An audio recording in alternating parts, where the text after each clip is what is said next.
जल्दी कर, बारिश आई है इधर बड़ी।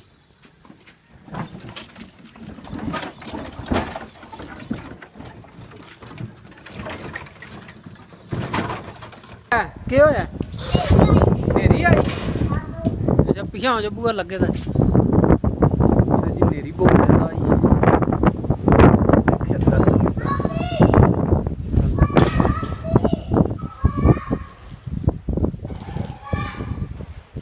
बहुत तेज नेरी।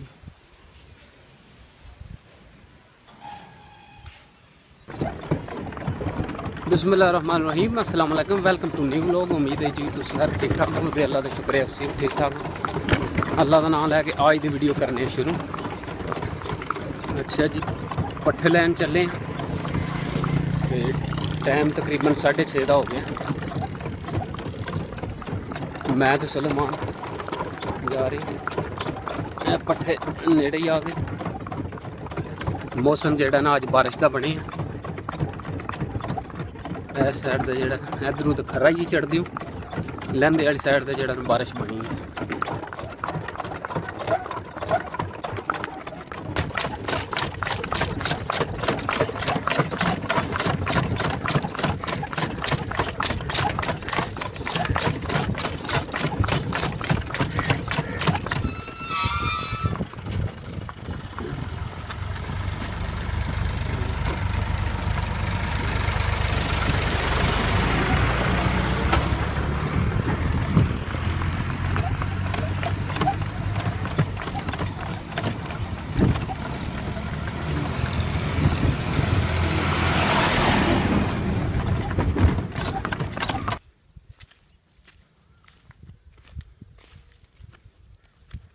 अच्छा जी, पट्ठियां दे विच पहुंच आए।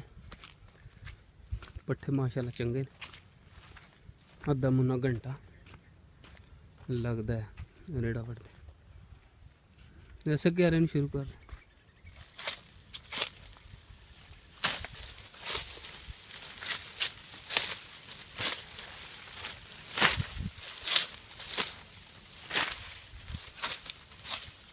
रात पर तारना इतों कोई ट्रैक्टर या रेड़ा में खराब हो जाए लेंदे चढ़ते।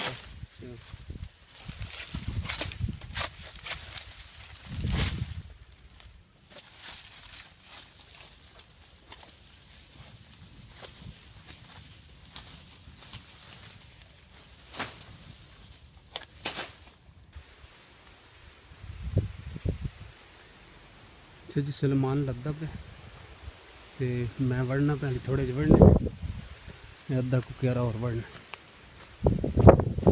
बारिश का फंडा हो गया तो हूँ ज्यादा धुप चढ़ गई। बदल वाली बने इस साइड, बस ज़्यादातर तगड़ी हो।